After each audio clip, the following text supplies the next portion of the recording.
Welcome everyone to another episode of Khordmaster Keys. Today we have a very exciting episode. My friend Mandy Prater, who is a musician and Twitch streamer, fellow Twitch streamer, on today. So I'm very excited to talk to you. We've known each other for not too long, maybe a few weeks or months or something like that. Yeah, maybe a month or two. Yeah, a month or two, and we've joined each other's Twitch streams and just all around positive vibes. So I'm excited to.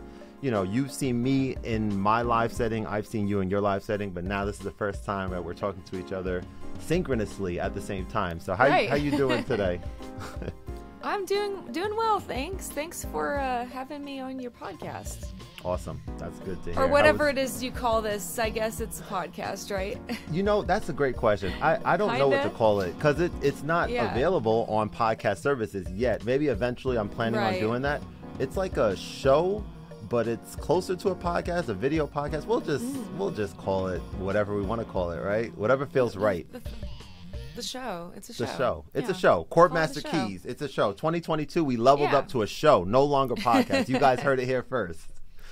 So you're doing well today. That's good. So happy New Year. So what would you do to bring in the New Year? Anything fun? I know you had a stream towards the end of the year, right? Yeah. Okay. I had a New Year's Eve stream, which is the second year in a row I've done that on Twitch. And it was really fun because we went from a little before midnight on the East Coast all the way to past midnight on the West Coast. So we rang in the New Year 4 times. That's cool. So that was super fun. Yeah. That's awesome. Wait, did you do it that same way last, or I guess 2 New Years ago as well?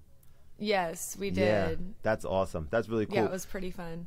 The thing is, so like when you're streaming, I was having this conversation with someone the other day, and I was like thinking about how amazing it is that, like in your case that you just mentioned, like people are spending the New Year with you.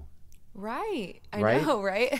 And so that's so cool. Like when I first started streaming, I was kind of thinking about like I think a lot of us thought about, like we're looking at the numbers, we're seeing who's there, who's not there, that type of thing. Mm-hmm. And just for some reason, maybe a few months ago, I kind of just like really just took appreciation of whoever happens to join, whether it's a small amount of people, or a whole lot of people. It's like at the end of the day, if like one person is there vibing with you and they can be doing so many other things in the world, but they're enjoying your content. I think that's so amazing, It's an honor, really. Yeah, it really is. That people, and the same with, recorded music and stuff, like, just the fact that somebody would take the time to listen to one of my songs on Bandcamp or Spotify means a lot. That's minutes or hours out of somebody else's life that they're giving you to pay attention to what you're doing. That's exactly right. That's exactly cool. right. That's so dope. Okay, so I want to start out. I want to learn a little bit about you. So who was Mandy Prater as the younger version of you? Who were you like as a young kid, like growing up? Well, I was a little precocious. I loved to read. Nice. I was kind of a nerd. I was kind of like the Hermione Granger in school, like the Harry I'm not familiar Potter. With that. Oh, is that from Harry Potter? I've never seen it, never watched, never. I know. How embarrassing is that, right? That's horrible. What am I thinking? Like, am I from Earth? So you have to break it down for a non-Harry Potter person like me. Okay, so the girl, Hermione's one of the main characters in Harry Potter, and she's the girl who's always got her hand up in class because she knows the answer. Ah, got you. Okay. All right. That's helpful. Now I have an idea. Loves to read, loves to know things, Okay. So, but I also was always very inspired and loved music, like ever since I was a little kid. So, seeing Madonna on MTV, or, later on it was, bands like Nirvana blew my mind, and, I started wanting to play guitar and stuff like that. Yeah. But yeah, I used to be I got in trouble for talking too much in class when I was a little kid, and then when I was about 10 or 11, I got really shy, and I was really shy for about the next 10 years. Wow, is that right? Yeah, but I think music and performing music helped bring me back out of my shell a little bit. Yeah, okay. Wait, so what was your favorite subject growing up? What did you really take to? I mean, English and music. Okay. Mostly. Yeah. All right. How about you? I was a math guy. I tutor math right now. Big part of my day to day. I have a business called KMATS, Kevin's Mentor and Tutor Services, and a big part of my weeks on Tuesdays and Wednesdays. I think I mentioned to you, right? On Wednesdays, I tutor like most of the day, as well as Tuesdays, and I absolutely love it. It's so cool to be able to do something that I really truly enjoy, as well as working with children. And one of the things that I'm like very, very mindful about is, so I used to be a teacher. I used to be an engineer. I worked for Verizon many years, and then became a teacher, a middle school math teacher. And I taught for 1 year prior to COVID and 1 year during COVID, like the first year of COVID. And when I tell you, like, my first year of teaching was my favorite thing ever doing. I shouldn't say that. It was my favorite year working anywhere professionally. Aww. It was that much fun. It was like, it never felt like work. And so sometimes I think, like, I know that I had to make the change, like, to leave teaching because my business was really doing well, and I wasn't able to juggle the two. I had to, like, sacrifice one of the two. And so I left teaching earlier than I expected.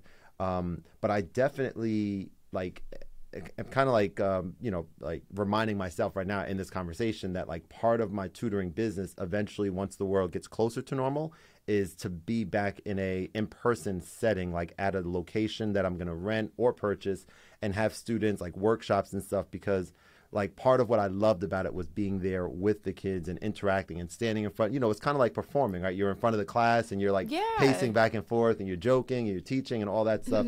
So I only get a little bit of that in, like, the remote setting, but it's still a lot of fun, and it's just a reminder that moving forward, like, that is something that I definitely want this to become, That's really cool, and that you're passionate about, passing that information along to kids. Oh yeah, and it sounds like, I bet you were a fun teacher. I bet people had fun in your class. I like to think I was. I mean, it was like me being myself. That was, I think, the big thing, is that I was able to go into this teaching environment, and I taught in at Princeton Charter School, which is about 20 minutes, 30 minutes from where I live, and I was the only Black staff member there in the entire school. So going into that, for what I didn't have any doubts about that situation. I was like, well, if anything, I'm gonna go, because it was actually the only teacher opportunity that I had too.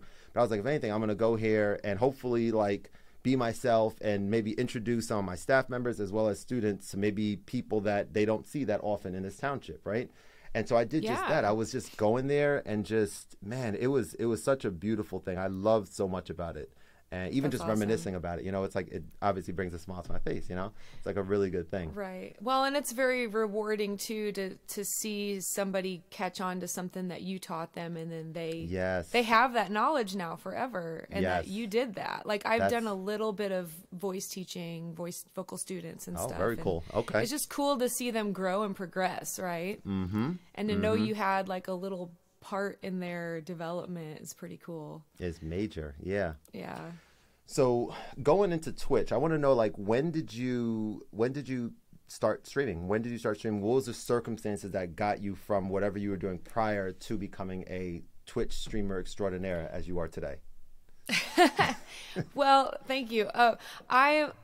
I've been playing in a band called The Misses since about 2013. I joined them, an all-female rock band. Oh, how cool. And I was able to quit my waitressing and bartending jobs after I joined that band. Nice, okay. And so I'd been doing that for about 6 years or 7 years, and pandemic hit. I had actually already started delving into the live streaming world a little bit. I would just occasionally, or about once a week, do a little, like, half-hour or 40-minute show on through my Facebook page. Okay, yeah. And I called it Free Parking. And where'd the name come from? It came from well, partly, and this was pre-pandemic, of course, but in like in Austin where I live, tons of venues for music, tons of musicians, tons of shows every night. But, it would sometimes be hard to get people to come downtown to a show because the parking was a nightmare. Okay, that makes sense. And you didn't want to drive, people. So, I mean, and I understand that, we're not all 20 years old and excited about going out every night anymore. Sure. Some people have, you know, responsibilities at home. Maybe Sure. they can't leave. So Sure. I said, come to my show. There's free parking and you don't Love have to it. leave your house. Yeah. So Yeah. it started out with maybe I'd have like 5 or 6 people at a time watching, you know, and it just sort of slowly grew. And then during pandemic, I started doing longer shows and longer shows. And in August of 2020, I actually joined Twitch after a couple people were like, "Have you heard of Twitch? You should try it. I think you'd like it." And so I joined Twitch, and I brought my crowd from Facebook over Love to it. Twitch. Okay. So okay. Wow. that was instrumental in helping me gain a little bit of traction on Twitch from the start, is because, you know, as you know, it's hard to turn on your camera and, you know, you see 2 or 3 people there. And of course, you're, like you said earlier, you're grateful for anyone who's going to spend some time on your channel. But it really helped me to gain a little bit of traction to get more viewers, because I already had, you know, 10 or 15 people watching. Yeah. From the start, they were waiting for me. So I'd do Yeah. a show on Facebook at like 9 o'clock.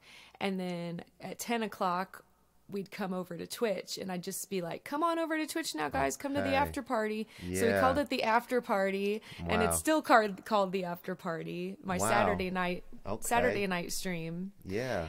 Yeah, so that was kind of how I got started doing Twitch. That's really, really cool. Yeah. Yeah. So Twitch, I'll ask this question about Twitch. Like, I look at the platform as the premier location for music live streamers right now. I think there are several other places, obviously Facebook, YouTube, Reddit, as I do a lot of streaming on Reddit nowadays, which is quite, I'll tell you a little bit about Reddit. Reddit is the place to go to, I guess you can say, get discovered, in the sense of all the other places, whether I stream on YouTube or Twitch or wherever, these are people that have already discovered me, already know about me, that may or may not have notifications on, may or may not join and check out what I'm doing.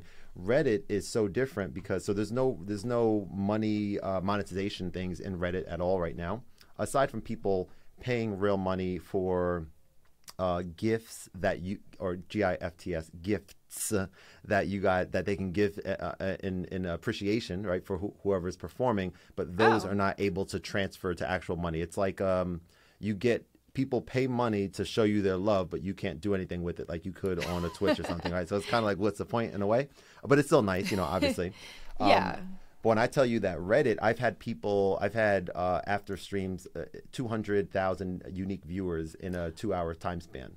Wow. And I'm not exaggerating or lying. Unless and I've heard from one person that, how do we know if the numbers are accurate? I don't know, but you know, after the report is over, I'm like, okay, this is what it's showing me. That's good enough for me. But at the end of the day, it's really, really wild. And then from there, they actually just implemented a new feature that I think is very dope. It's a very simple. A lot of other places have this, of course, but like, it's a way to link your other social profiles on your Reddit account. So what I've been doing a little bit now, and so the way that Reddit works, you go live, and then every so often you'll be blessed with a front page, just kind of randomly. It's not like, it's no rhyme or reason. If people are engaging a little bit, I guess, and then you'll see your numbers go from 1 to 5 to 10 to 100 to 1,000 to multiple thousands of people, like in a few seconds. And then right while you're performing, it's kind of similar to like the way we feel when we get rated, I guess. Yeah. That type of thing. But there's no like notification when it happens. You're just in there, and then you start seeing the chat, like you know, a whole bunch of people start, that type of thing. Yeah. So yeah, I've been doing that. But I was gonna ask the question about Twitch, like, so if you had to like say, and it doesn't have to be like the number one feature, but like, what's like one of the main things that you love about Twitch versus any other platforms that you may have checked out? Is it the raids? Is it the community emotes? Oh, I love all those things, but I do think that raids are really unique about Twitch. Yeah. And I think it's such a cool idea, and it just brings like more excitement to every stream, you know? Oh yeah, 100%. So I think whoever came up with the idea of raids was a genius. Yeah. I mean, even from a business point of view for Twitch, keeping those viewers on Twitch longer by taking them somewhere else when you're done is really smart, you know? It really is.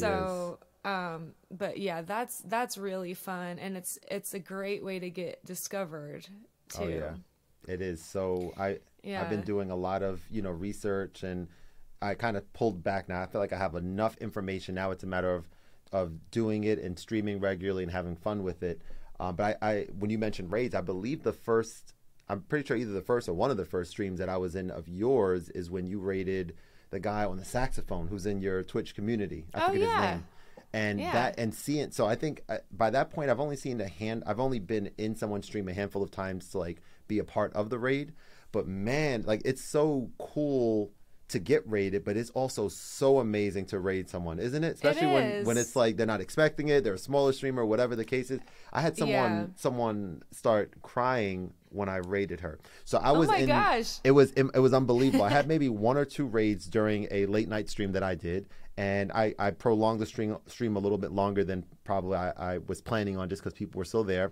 And then I got a little tired, so I had like maybe 70 or so people still in the stream.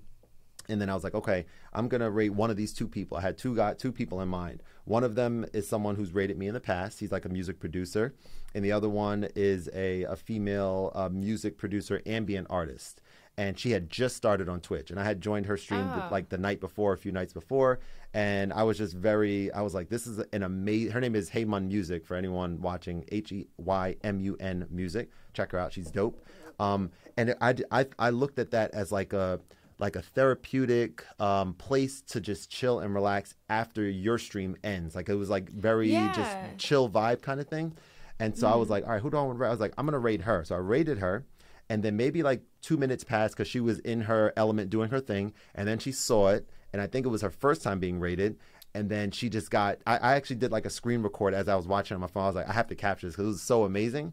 And then she started like, getting emotional and just really, like gave me appreciation, how appreciative she was of it and everything. And then if that wasn't enough, I was about to go to bed. And then I jumped into the other person who I was going to raid. His name is Datsun Music. I was gonna go in his stream and just say what's up real quick and joke with him, be like, yo, I was thinking about raiding you, but you came in second place, unfortunately. So I ended up raiding. And so I told him who I did. And then he was like, oh, well, I'm glad you did, bro. He's like, because we're actually about to wind down now. And you said, Heymun Music uses, we all 3 of us coincidentally use this same product here. He was rocking with one at the time. And he was like, yo, he's like, what's her name? And so he looked her up, and then he rated her, and then we all went to her stream after for a second time, and then she just lost it. It was insane. It was That's crazy. Awesome. Yeah. So things like that, like you just said, it's like whoever came up with that idea, it's monumental. I think it's so smart, right? It totally is. Yeah. And it is really fun. Like I love raiding people that, like smaller streamers. If I got a huge raid or something, it's always fun to take like a ridiculous amount of people to somebody small. I mean, I try not to do that if like it might overwhelm them in a bad way, okay, sure. but like, people aren't usually upset to get a giant raid, Oh yeah. So you have to always be ready for it, right? I have raided people before. I don't know if this has ever happened to you, that they'd never had a raid and they didn't know what was happening. Oh, that happened to me, actually. I didn't know the first time. Yeah. And sure. they didn't even know how to they didn't know there's a lot of culture on Twitch that you kind of have to understand, and they didn't really know that you should like give shout outs to the person that raided you. Yes. And like ask how their stream was. Yeah, all that kind of stuff. And, so it was kind of funny. I've also had people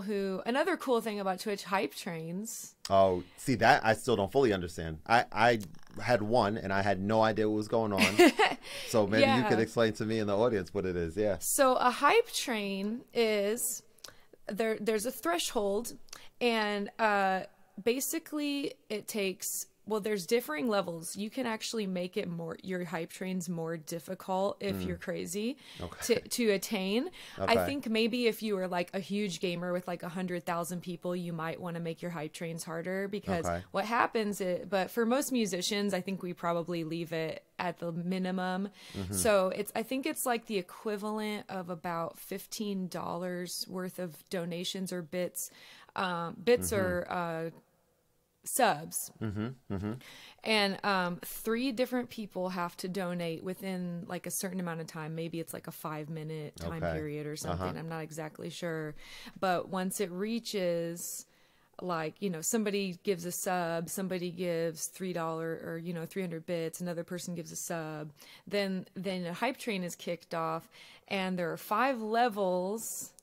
And so it encourages other people to then also donate during that time, because they want to hit the next level. So it turns it into a game. Yes. You know, which So is smart. all what Twitch is all about. Right, you know? right. But yeah, so some people have special rewards that they do during their hype trains. Like, I've seen musicians who, if a hype train starts, they'll, like Kenny's Prog Rock Jukebox, for example, he'll have people just type songs into chat, and he'll like play a couple bars of each song during the hype train, as long as it's going, just like improv. And wow. So that's cool. really fun. Yeah, but yeah, hype trains are cool. But we raided somebody once and started a hype train in their channel, and the guy was like, I think he was streaming to other platforms too at the same time, because he was like, oh, sorry, Reddit people, I don't know what this is. Sorry. Like, he was like annoyed that he got raided. And then he like, cause he's like, what's this mess? And then a hype train started. He's like, what's this hype train thing? I've seen that a couple times. I'm gonna have to figure out how to turn that off. And it's like, dude. Right. At least have the basics down, right?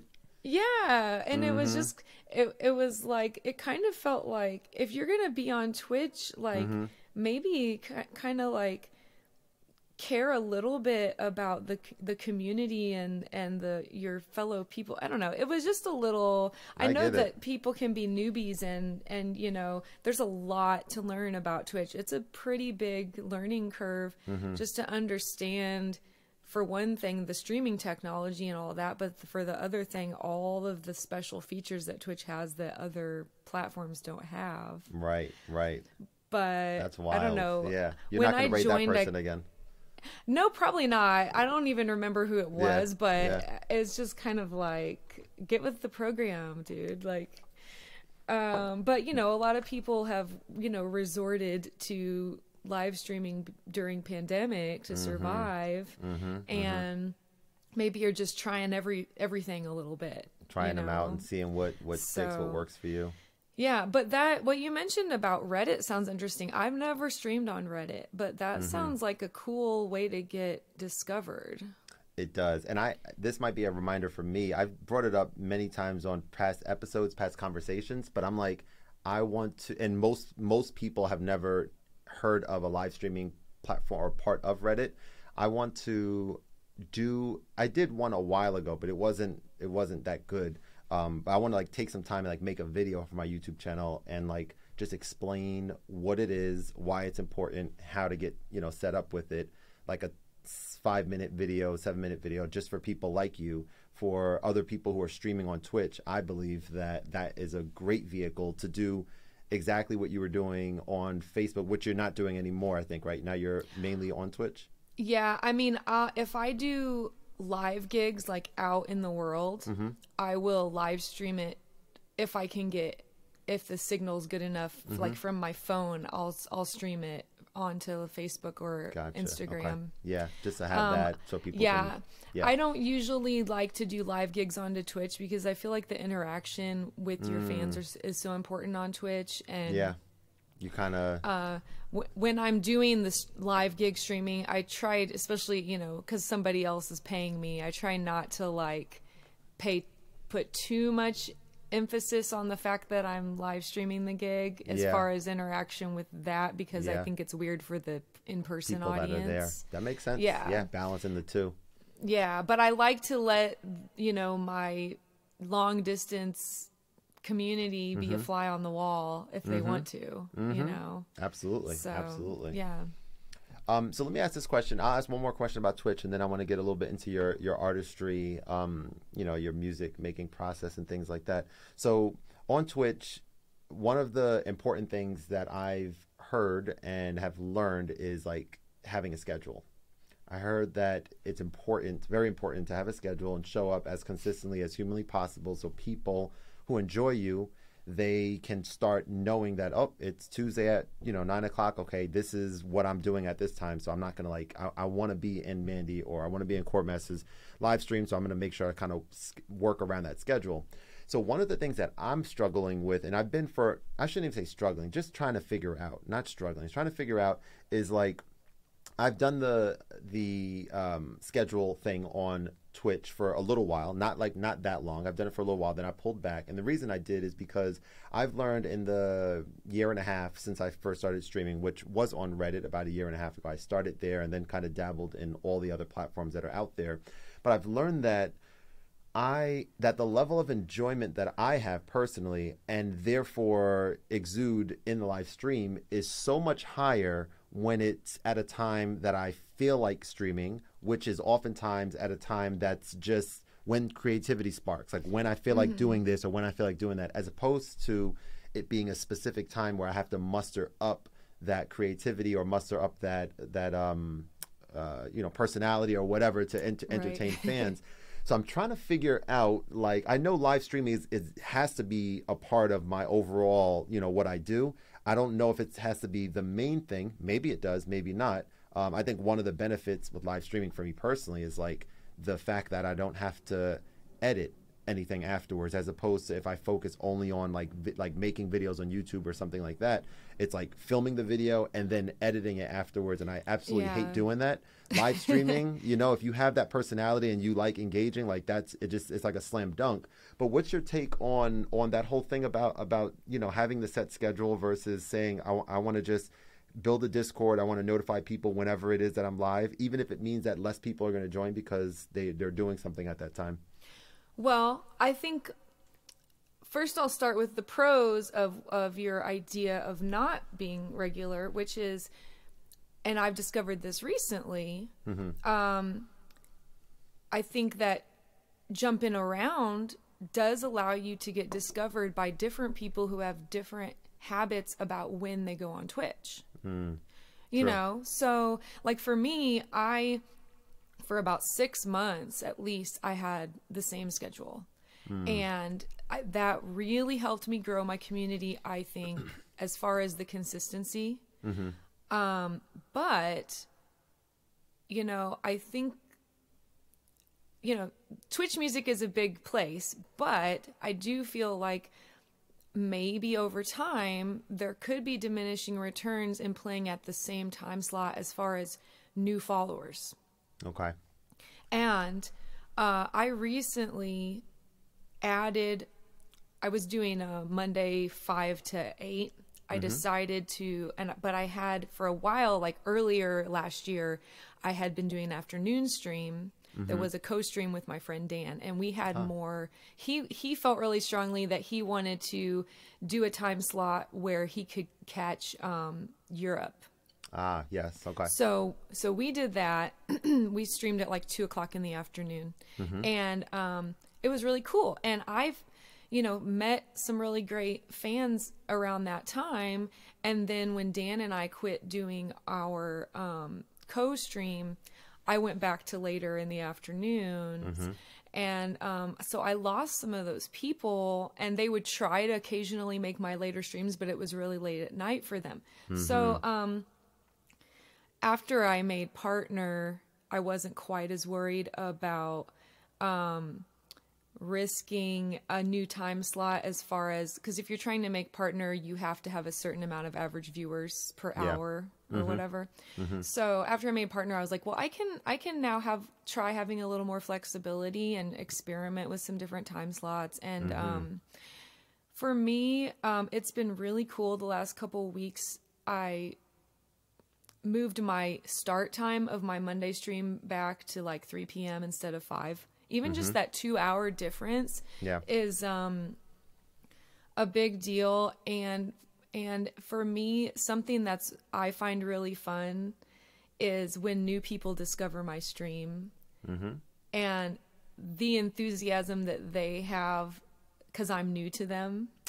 Yes. I mean, my regulars are so loyal and so amazing, and you know, I'm so grateful for them sticking around and coming back show after show. Yeah. And I try to keep it fresh for them. I try to add new songs as much as I can, and you know, add new elements to the show. But it's always fun to see a new person come in and be like, "Wow, I'm so glad I found this stream," or "Wow, this is such a great community," you know, because streaming at the same time for so long, I feel like it was more just stable as far as who was there. Got you.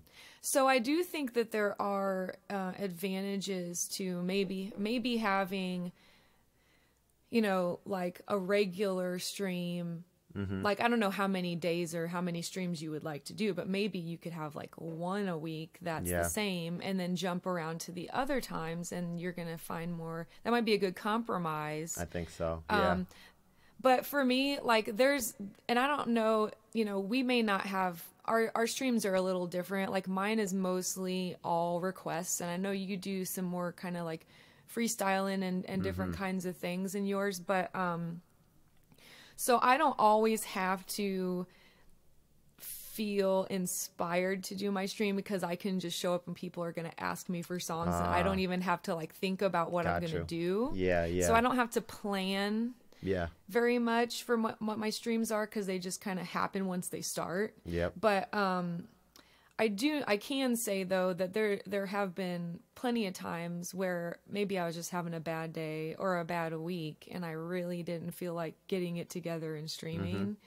But after about 20 minutes on stream, I felt way better, like mentally, emotionally, you know, just having a few friendly faces and knowing that they're there for you. You know? So what a beautiful thing. And that's such a fantastic idea that you just mentioned about the compromise between the two. And that's also quite interesting about, like you mentioned, the idea or the strategy that you use that kind of seems like it happened organically, of having a set schedule for several months. You said about 6 months, and then kind of experimenting a little bit more to find out, you know, what feels better for you, and you know, reaching different people and things like that.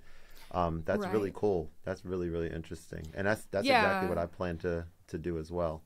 There's a lot of different philosophies about what's the best time to stream, and you can go look at graphs, and you can go find out when Twitch has the most traffic, and you can do all that. But a lot of people that I've seen have just said, if you're trying to do a set schedule, just do something that works with your life and your lifestyle, you know, and times where you think you can be there, and don't worry so much about whether it's the best time to stream or the most lucrative or whatever, but something that you can feel like it fits into your life. That'll work for you. You know what I'm mindful of, kind of a random thought, but you see how I keep doing this with my demeanor, like my hand on my face like this? So at my wedding a few years ago, my wife and I got married in Mexico, and cool. It was really dope. It was a really amazing time. And so we had the bridal party during the rehearsal dinner. Everyone gave a speech, and I remember sitting there when my wife's friend was talking to both of us, and I was sitting there like this, and I was just like taking in everything she was saying. Right, I was like, man, this is such a great, beautiful, beautiful speech. So I'm sitting just like this, like staring at her, like I'm looking at you right now.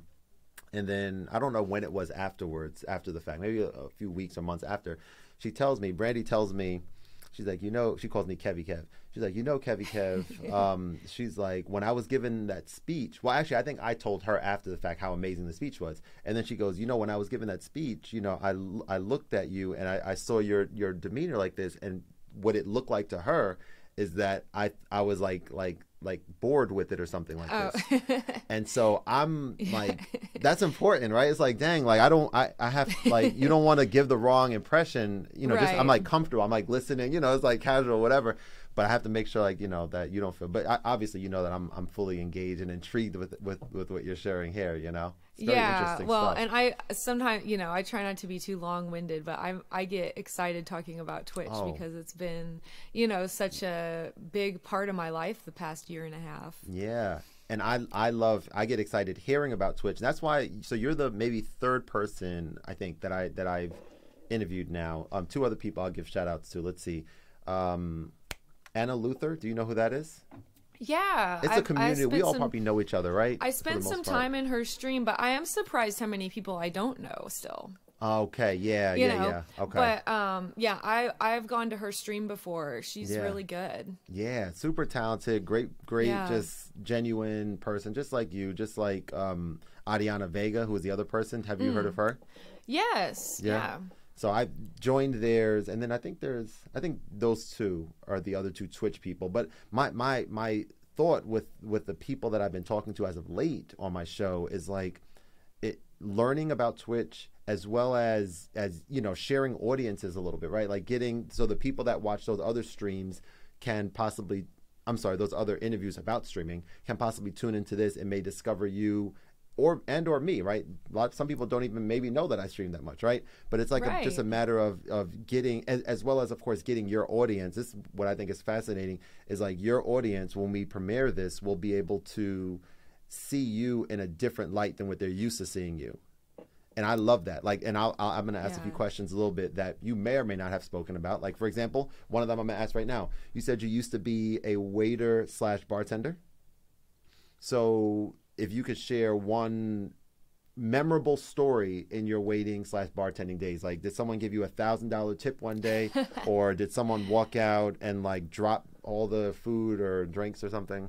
Oh man, let me think. Mm-hmm. Take a moment. I think wow.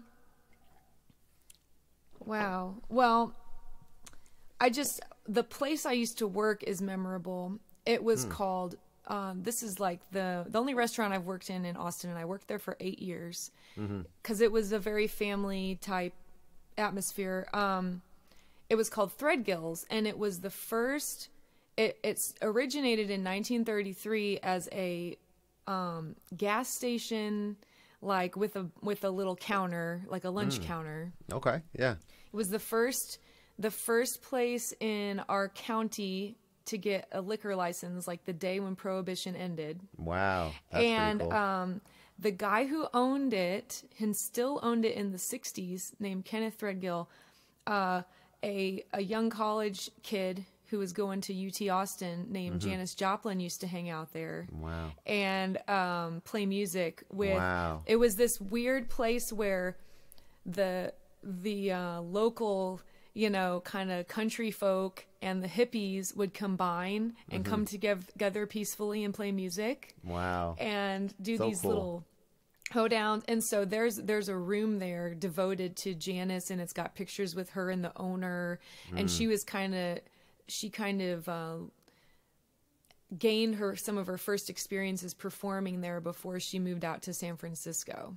Wow, that's really cool. Yeah, so that's kind of a cool thing about when I used to bartend. I don't really have a lot of crazy stories because I mainly worked day shifts.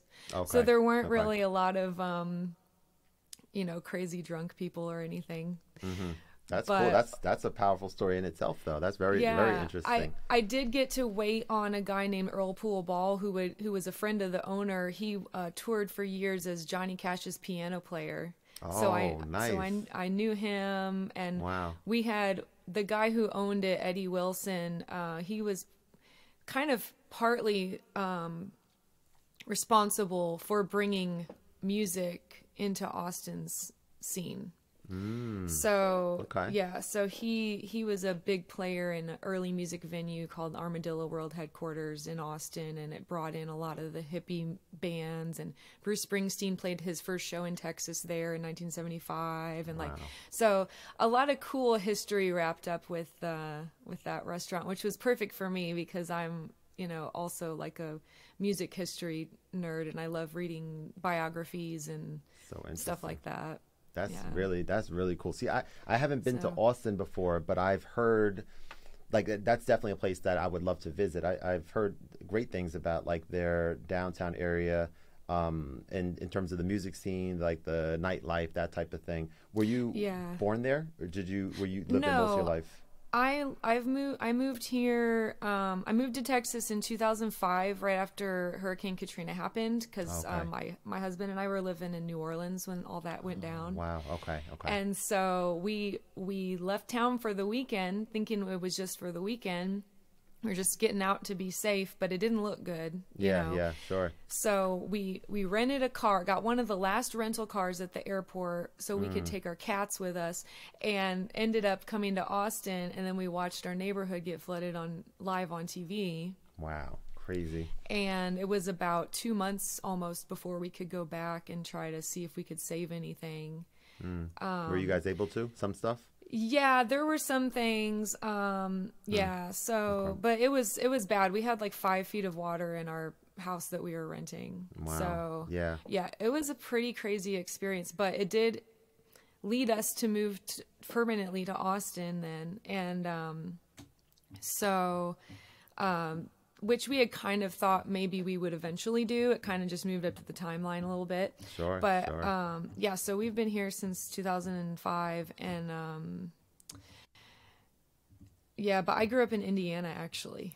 Oh wow! All right, so all over. And then not met Anthony in Chicago. Okay. Okay. So Very in college. Cool. So how about you? Where are you from? So I live in New Jersey now, and I was born in New York, and that's pretty much it. That's like just those two sort of, I haven't been as much of I mean, I've traveled, of course, but in terms of living other places, you know, it's interesting, like about the weather here. So it's like cold here, very cold here right now, like in like the teens and stuff.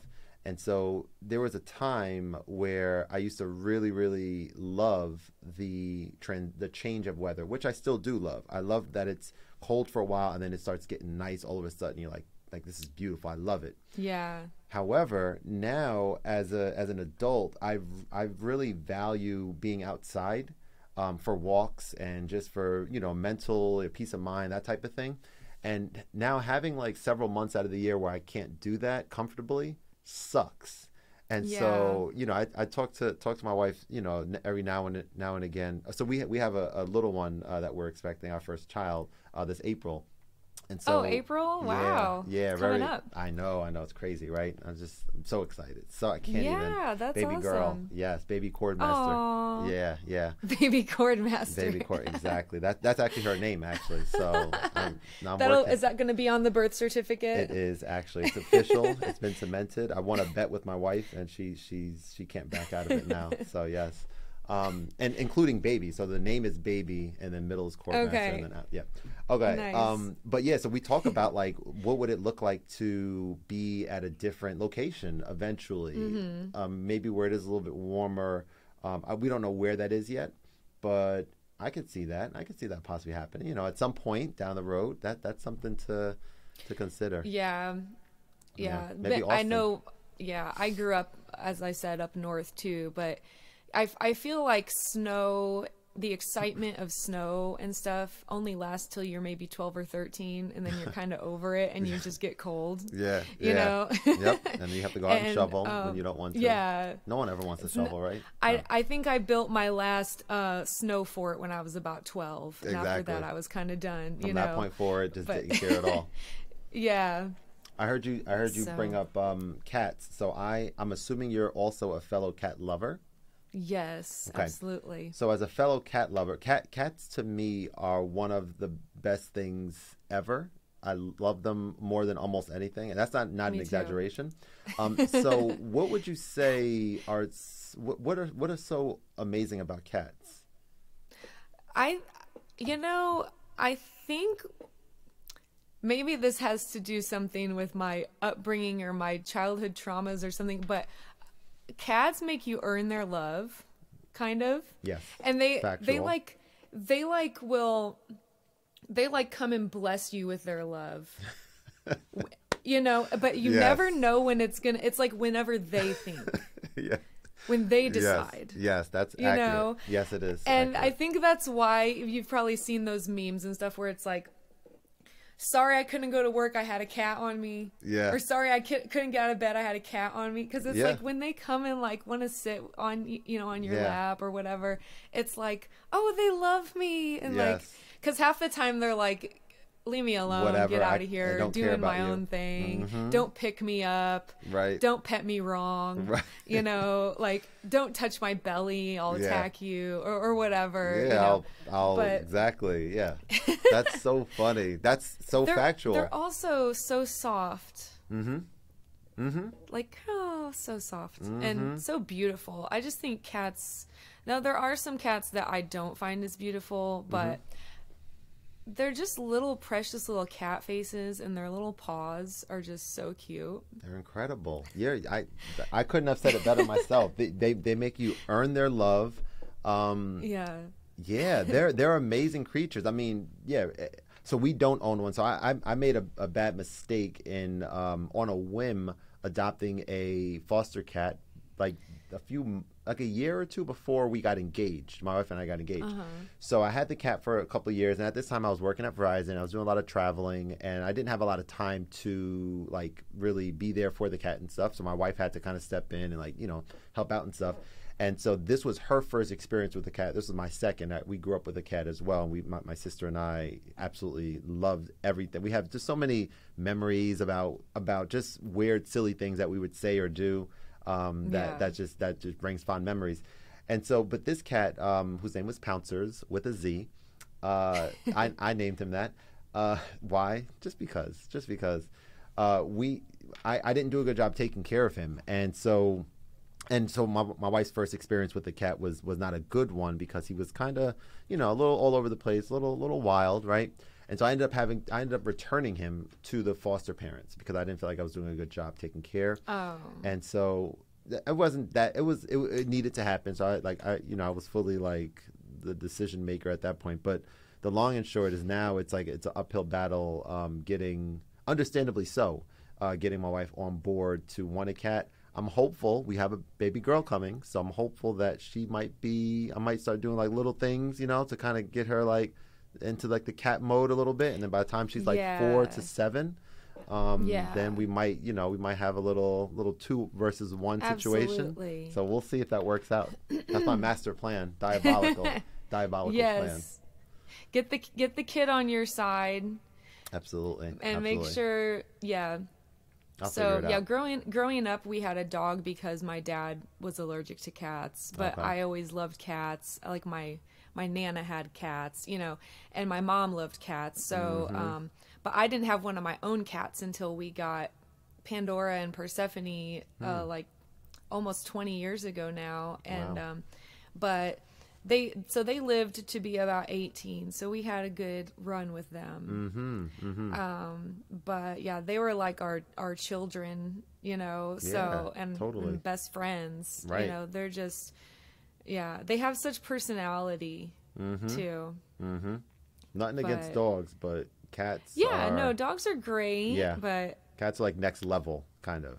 Yes. Well, the other thing about cats that's great is, and I have friends who are like, oh, we're hanging out, and they're like, well, I gotta go let the dogs out. You know, and it's like, you don't have to do that with cats. Yeah. You can leave cats for like 2 days if you just leave enough water and food down, and they'll be good. They'll be resourceful. They'll be fine. They'll figure it out. You know? That's so true. I mean, they might be a little mad at you when you come home, but they're usually mad anyway at us, regardless. Even when you feed them and pet them, they're still angry. Right. So it's like it's okay. All right, so I'm gonna ask a few rapid fire questions so I can learn a little bit more about you, and your audience can learn about you too. So first one is name a movie that you love. Shakespeare in Love is one of my favorite movies. I haven't seen it. Is it amazing? It's great. It's kind of a comedy, but it's it had some great people in it. It was from the late 90s. Okay, yeah. Ben Affleck, Gwyneth Paltrow. Okay. Yeah, it's just very heartwarming. Yeah. All right. And I kind of love Shakespeare, so. It's classic. Yeah. That's a classic. Okay. Awesome. All right. If you had a chance to have dinner with someone, spanning the whole history of time, living or dead, who would you like to have dinner with? Oh, wow. I'm going That's there. rough. I know it's rough because I mean, so many people. So, an unlimited number of people. There's probably 1,000 people you can think of that would be candidates, but there can only be one or two Only if you really need to. That might give you two. Dang. I don't even know, man. Maybe Bruce Springsteen. Nice. Okay. Is that so? That's one of your favorite artists, inspirations? Yeah. Okay. Influences? Yeah. Awesome. He's in my mind just a genius songwriter. Wow. Okay. I haven't listened to a lot of his stuff. My close friends, my best friends, father is a huge fan. So I've had conversation with him. He's also in a band. He plays the guitar. So I've had talks with him. Yeah, yeah. And yeah, he's said that same thing, just about like if you take the time out to like listen to, and I don't know if I ever did, maybe I should. It's like a reminder right now. But he's like, if you take the time to like listen to like what he's talking about in this song and that song, that kind of coincides with what you just said about like the fact that he's like a really, really, really, really super talented songwriter. Yeah. That's cool. And lyrically and like music arrangement wise too. That's incredible. Okay. So you sit down and have dinner with him and talk about whatever, his upbringing. I don't know what, but I'm sure it would be amazing. He's a storyteller. That's awesome. But yeah. Next question is, what is a place that you visited that you loved? Italy. Vacation. Ooh, Italy. Tell me about it. What made it so nice? Oh my gosh. The pasta was delicious. Beautiful. And beautiful scenery. And okay, the other thing was the art. The art museums are insane. Wow. I got to go in the Uffizi in Florence and see, the real Botticelli, Birth of Venus and the Three Muses. And wow. I just stood there and stared at it until it burned into my retinas so I could close my eyes and still see it. Wow. Okay. Yeah. So you're big into art as well. Yeah. And, okay. Yeah. My husband's an artist too. So whenever, if we go to, we also like to take like hiking vacations and stuff and go in the nature and stuff. But if we go to a city, like especially in Europe, we'll go we have to hit the museums. Wow, so cool. And both of us love that, but yeah, so you guys are both involved in the fine arts. So what kind of, is your husband a painter or illustrator? What kind of art? He does mainly painting, but he also does linoleum cuts where you carve into linoleum and then roll ink on it and print it. Okay. He's really good at that. He also does, paper mache, and he's just kind of like artsy, crafty in general. Very cool. Very nice. Yeah. I've been using this. So I used to be very interested in visual arts growing up, but I never honed the craft and never really was really good at it, right? Music was like my main thing. But now as an adult, I have an iPad Pro that I've had for a while that I do a lot of music stuff on, and I do my tutoring and stuff on. But they have this app called Procreate on the iPad, and it is like the premier digital art platform for painting, drawing, illustrating, all that kind of stuff. And I've had it for a while, but I never really used it just because it kind of went in the backlog. But I've been revisiting it lately, and I think the reason for it is because I've gotten like a spark of like wanting to start making visual art just for fun, not for like any other reason. And the reason that it kind of came to me is because I noticed that during almost every single one of my tutoring sessions, what I've been doing to entertain myself and entertain the students to keep things fresh is like when they're working on a problem and they're, reciting back to me the steps to do it or something like that, like depending on how they do on the problem, like I'll quickly just draw like a caricature face or something, and they're always just outlandish and weird. Maybe when I premiere this, maybe I'll like dig up some of the pictures and like put them on the screen so we can all look at them together. Yeah. But it's just such a fun and silly thing that several of my students really enjoy and stuff. That's and cool. So it is really cool. So now I'm like starting to incorporate just kind of doing that again just for fun as like a leisure thing, and I'm like really, really enjoying myself. That's awesome. Yeah, yeah. So stay tuned. Stay tuned. I'll definitely I'll share. You'll be like, what? You'll be like, what is this though? Like, why would you? I'm like, I don't know. It was in my mind. It's what I wanted It's to just draw. a thing. Exactly. Yeah, that's cool. You know, I sometimes just doodle like while I'm on the phone or like, you know, but nothing like I can barely draw a stick figure, so that's not my realm. Not your forte. Yeah. Singer songwriter. I wanted to ask you a question about your YouTube, because you have like a really good YouTube channel going. Yeah, thanks for bringing that up. I totally forgot about that. Yeah. So how did you or what, do you have any strategies that you used, or how did you gain and get more followers and subscribers on your YouTube channel? Is it just consistent, frequent putting things out there, or? Yeah, so I started my channel about 2 years ago, and there's several different things that are important on YouTube, I think. One of the most important things that I'm aware of now, that I'm making sure that I try to implement into all my videos, is this thing called audience retention. Before we talk about that though, like when people talk about the thumbnails, those are extremely important for sure. Like, never use stock thumbnails. Like, always, you hear stories about some people spend more time or just as much time making a thumbnail as the video. And this is true. Even though it's kind of like, it seems not, you know, like not that important, it is extremely important. So thumbnails are definitely important, to be clear. Having your face on thumbnails, if you plan on being like a YouTube person that uploads regularly, people seeing your face on a video thumbnail consistently, they'll be more inclined to click. So that's directly from YouTube. It doesn't have to always be the case, right? If you're doing... Do you put text on them usually? I usually do. I do. I don't always, but most of the time I do. And the text has to be very few words, maybe 1 to 3 words, and big, because most people look at it on their phone. Titles are important. Titles are, you know, what's going to make someone so there's a couple different things. My main thing with my channel is like being 100% genuine with everything. So, or trying to, right? Sometimes, you know, maybe I'll exaggerate something just to get some people like to buy in or something, but very rarely.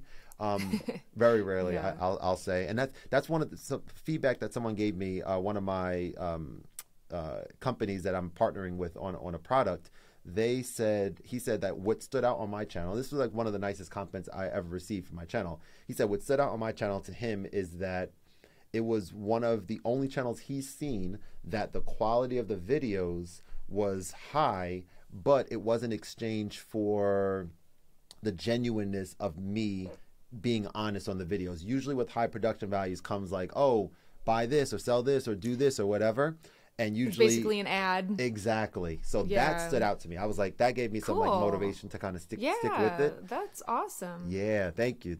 So I'll say one more thing about the audience retention, and then definitely as many questions as you may have. Audience retention is like when someone clicks on a video, how long is it until the average person stops watching it?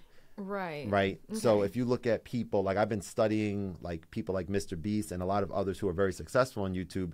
Most people who are successful, like when you click a video, the first 5 to 10 seconds of that video, 2 things will happen. One is they're going to tell you exactly what you're going to get in this video. And 2, it's going to be great or inviting or funny or something that's going to be like, all right, I'm going to stick around to the end of this. So I'll pause there. There's a lot more I can share, but yeah, if you have questions, I'd be happy to answer. That's cool. No, well, you mentioned you had that the person you were partnering with. So do you is that like do you seek out people, or have people come to you and asked you to like review their products and stuff like that, or how does that work? Yeah, so both have happened. So the one that I mentioned, this product right here, actually, it's one of the best like mobile, like portable MIDI controllers where you can hit these buttons on here, and they're touch sensitive, velocity sensitive, really dope. But you can connect this wirelessly to your iPad, and instead of touching the iPad screen to make music, you can use this for it. And it also has a gyroscope, accelerometer on it and stuff. Cool. So this company, they reached out to me like a year ago from a interview that I did with one of my favorite music apps, and they saw that interview with the developer, and he reached out like a year ago, and we've been in contact, and then this just came out just recently. But then other products like what I showed you here, like this was by far my biggest win, because this thing. Well, have you ever seen one of these before? Only on your videos, Content. but I don't know what it does. Yeah. Yeah. So this is a $1,200 portable music making full studio in a portable form factor. So pretty much anything that you can do on many other places to make music that has to do with sampling, synth engines, drums, sequencing, as well as like a whole bunch of stuff that I can't even get into because it's just like it's very vast. But it's called the OP1, and this company sent this to me. And this one, I talked to them. They've known that I've made content with their other product that I purchased with my own money a few years ago, but they really like what I was doing, and so they sent this to me, and now I make content, and it's fun because it's not like contractual. It's like, we see that you're making dope stuff with the OPZ, which is their successor, so and I told them I don't have the OP1, and I really wanted one, but I just, didn't want to pay the money. $1,200, a lot of money, Oh wow! So they sent it over. So this was by far the biggest win. Very excited, celebrated. Told my wife, like, it was very, very exciting. And now I want to do right by them. Now I'm like, okay, well, I'm gonna be doing some tutorials. I showed you the 2 different viewing angles and stuff. So like, there's a lot of stuff that I'm like equipping myself to be able to create with this and just create a community and have fun with it more than anything. That's great. Yeah, thank you. Yeah, very excited. Very excited. Just having a platform to be able to talk to people is extremely important. I'll share this too. Like for your content, like depending on what it is, like this is something that I believe that people that are on Twitch, that are successful on Twitch, like you, and there's only a handful of people I see that are doing this, that are Twitch streamers and have leverage their knowledge of Twitch to share their knowledge on YouTube videos. If you were to use YouTube as a place where you're sharing clips of your video on demands that many Twitch streamers do, I think that's good, but I don't think that's going to have you grow like exponentially. People are on YouTube like to learn stuff. So I think that if you had an idea of doing some of that stuff, for sure, because you spend so much time doing the live streams, and like there's something about a live recording versus like one that had many takes and edited and stuff like that. I think there's something really special about that personally. So like that, coupled with a series where like every week you're putting out a video where you're literally just talking to the camera, and maybe over time you get some some screen share or whatever to share different tips, but like you talk about your journey, because for you to become partner in an incredibly small amount of time, and I think is like profound and very noteworthy. So people want to know how you did that, and you have a formula that worked for you. Yeah, no, that's a great idea. There's so many things that I want to do, and sometimes I feel like, oh, do I have time, to do all these different things? But yeah, I do upload as many as possible of my previous streams onto YouTube. Yeah. And so I have Twitch people going to follow my YouTube. Yeah. Yep. But it would be really cool if other people from YouTube would discover me. And I know, when I was starting on Twitch, and even relatively recently, I've gone on YouTube to find out how to do something on Twitch, So, and there are some good tutorials on there about how to use OBS and how to do different things. But yeah, you're right. There's not a ton of that going on. Yeah, I can say probably about 3 different people. I think Leon Brett, have you heard of him before? Yes, he's amazing. He's really super talented. I've seen his stuff on Twitch a little, and then I discovered his stuff from his YouTube. And there's maybe just a couple other people that I've seen. So yeah, I think that would be incredible. And I think, like, to me, one of the big things is, you hit it right on the head, like having time, like all these ideas that we all have as creatives. There's only so many hours in the day that we can, get these things done. So it's kind of about, and I'm kind of talking to myself and saying it too, kind of about like prioritizing a little bit. For example, these conversations, I'm trying to figure out right now, and I think I have a strategy. I love having these, I don't call them interviews, but conversations with people that I meet online. This is an amazing experience for me. Yeah, it's great. You know, and I think about the fact that there's like two distinct different types of things on my channel. There's a series that's on episode 79 of these conversations, which are fantastic and build a deeper relationship and all that good stuff. And then there's like tutorial videos as well as my live streaming and stuff as well. And so what I'm trying to figure out is, you know, without overthinking it, but like the algorithm on YouTube, if YouTube sees me put out a 10-minute video tutorial on this, and most people watch a high percentage of that video because it was done well and they learned a lot. And then I put out a hour plus long, much longer length video of a conversation with you or whomever, right, that I put out. The average view duration of any longer video, no matter what it is going to be significantly less percentage than like a smaller video. And so what I'm thinking is, just like Twitch has subscribers where people can pay money to subscribe and support your channel, YouTube has memberships, which I activated just recently, and you can put different perks or different things for there. You can have member only videos, so on and so forth.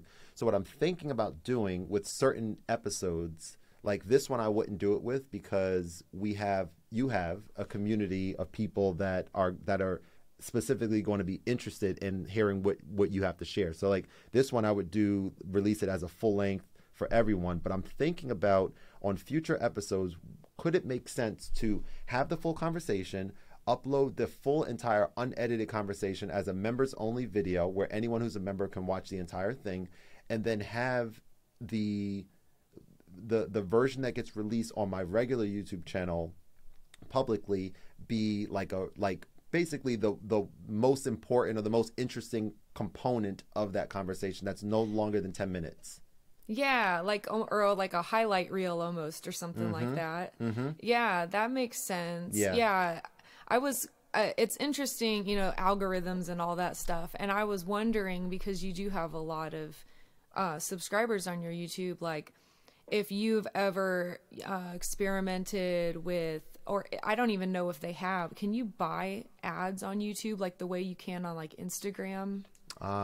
You know, there was something that I saw the other day where there's a promote button on my YouTube studio, like promote this video, but I've never actually, I just noticed it just like 2 days ago, but I never actually clicked on it. So I don't know for sure if you so you've never done that on your YouTube? Yeah, like paying money to get just I activated ads, like the other version of ads, so for like monetization purposes. Right. But yeah, getting your, so there's like different things. There's obviously keeping like using your social media presence on other platforms to talk about it. There's like in your case, perhaps, you know, I don't know if this is good or not, but perhaps there's like just a light reminder, like a, you know, YouTube emblem or YouTube icon on your Twitch streams, like people can see that, oh, she's on you. I didn't know she was on YouTube. Let me see that as well, kind of thing.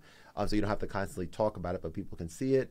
You know, Facebook groups that are, I don't know, like if you're doing if you're doing something specific, like me, when I'm doing specific videos on this, like I'll go to the OPZ Facebook group and I'll share it on there, because those are people who know about this device. Oh, cool. Same with guitars with you, or mics, or any that type of stuff. So just some ideas, you know, different thoughts. Yeah, it's funny, of all of my videos on my YouTube channel, the one with the most views on it is a review I did on this guitar when I got it. Exactly. And, it's you know, and I was just like, I love this guitar, and I was just talking about it, and it, you know, kind of like praising how much I loved it and stuff, and totally, you know, talked about all the, you know, aspects of it and everything. But the comments I get are so crazy, and I bet you've seen this too, where people are like, "Thanks for this review. I'm going to buy one of these now." Oh yeah, well that's a whole nother thing to be super mindful of when it comes to making money on YouTube. Like that, those affiliate links are, and I have to be a lot more judicious with using them, but that is one of the ways to like supplement your revenue on YouTube, is to talk about it.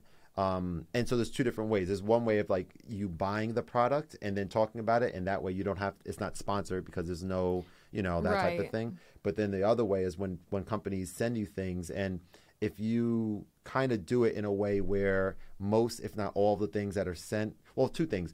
they're all in the same space as the general type of content that you make. That's, I think, important. I've seen some people, you know, release all one type of video, and out of nowhere there's like something like a dishwasher. I'm like, what? I'm like, what is, like, you know? And I get it. They sent it to you, or maybe not dishwasher, but like, you know, they sent it to you. Okay, that's all good. But I do think that product, like, there's something about, especially like you know, I showed you the 2 different camera angles. So I'm working on a third one because I need like a top down thing going on here, because people love that. People love like looking at unboxing of stuff, and like and like living in that moment with you. Like, you're enjoying, you're excited. I mean, I unboxed. Do you see this this thing over here, this OB4 speaker?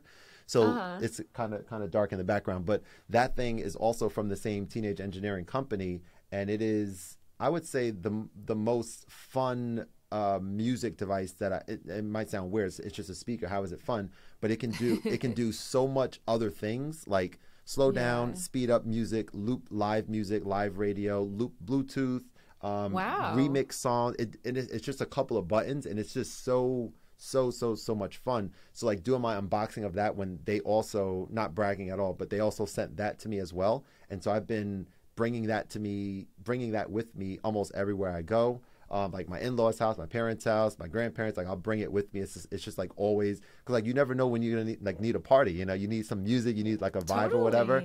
And that's so people kind of know me as that. So I'm working with them right now. I'm still waiting to hear back, but I'm working with them like this is not, most people don't know anything about it.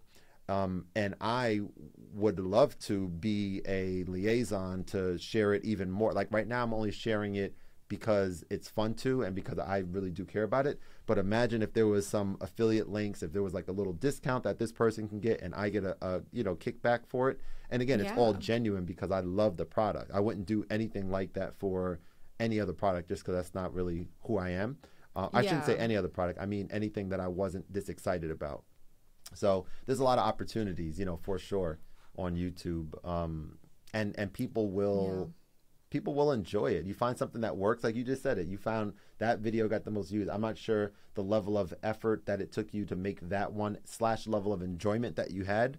But if it wasn't that crazy, if you were just literally just talking about, like, people love that. Like, you're a talented artist, and then you're talking about something that excites you in the music realm. Like, they like that type of I would watch that. I don't know about guitars. I'll check that video out later because I'm curious about it now. Yeah. You know? Yeah. I mean, well, I think the other reason it's gotten the most views is because it's searchable. You know, people search out the model of guitar. They're curious about it. It's a kind of a newer line. They haven't seen it very many places. So, and there aren't a lot of videos about it. Kind of probably like the teenage engineering stuff. You know, like it's not a super established, you know, long-term, you know, product. So that's people, spot on. The information isn't super, you know, saturated out there. That's spot on. That's exactly it. So I would say this, like, if ever you if ever you have questions, like, please do, you know, reach out to me, hit me up, because if anything, what I would love to do is, for sure, you know, have a phone chat or a video, we can do a video obviously, but like just like the voice chat thing, voice message feature on Instagram, I use that a lot now. Like if you like, you know what I'm saying, rather than like a text, like just give a little bit of tips or whatever, like it's super helpful, you know? So feel free. You have until I get too busy, and then I'm going to tell you that I can't help you anymore, but that's still down the road. Have your people call my people. And exactly. We'll work something out. We'll figure something out in 2023 maybe. Yeah, cool. Well, and also, let me know if, I mean, you're killing it on your Twitch channel already, but let me know if you have any questions about that as well. And it's been really fun having this chat though. Oh, I really enjoyed it. This is the first one in this setting with this camera facing this way versus usually it's facing over there, and I feel a little bit more confined, and I'm usually actually not even sitting on this more comfortable Herman Miller chair that I'm on right now. So I'm very much like, and like I'm looking right at you. Before, like the camera and the monitor were separate, so it was like a little bit not as good. So I very much enjoyed it. It felt like a conversation. Yeah, it was great. I appreciate you taking the time out. Thank you. Yeah. So let people know where they can find you on Instagram and on Twitch, if you don't mind. Yes. Instagram is at the Mandy Prater. And hopefully there might be a link or two in the description. For sure. Check out twitch.tv/Mandy Prater. And also come, if you're on YouTube right now, come subscribe to my YouTube channel if you don't mind. We will have links. I'm trying to hit the next goal always. Yeah. So, yeah. That's awesome. We'll have links for all three of those for sure. Thank you. And again, like I said, just really, really enjoyed the conversation. It was nice learning a little bit more about you, and I look forward to joining your next Twitch stream that I'm available to join, and then like I love that moment too. You know what I'm saying? Like join it after we've spoken, and it's like a different energy, different connection there. Yeah, so definitely. I'm definitely looking forward to that. And then I'll hit you up about scheduling this at a time that's convenient for you and your audience. And that's how we'll go about it. It'll be on a Thursday. So thank you so much, and great. hope you have an awesome rest of the day, okay? Cool. All right. You too. Thanks a lot. Take care.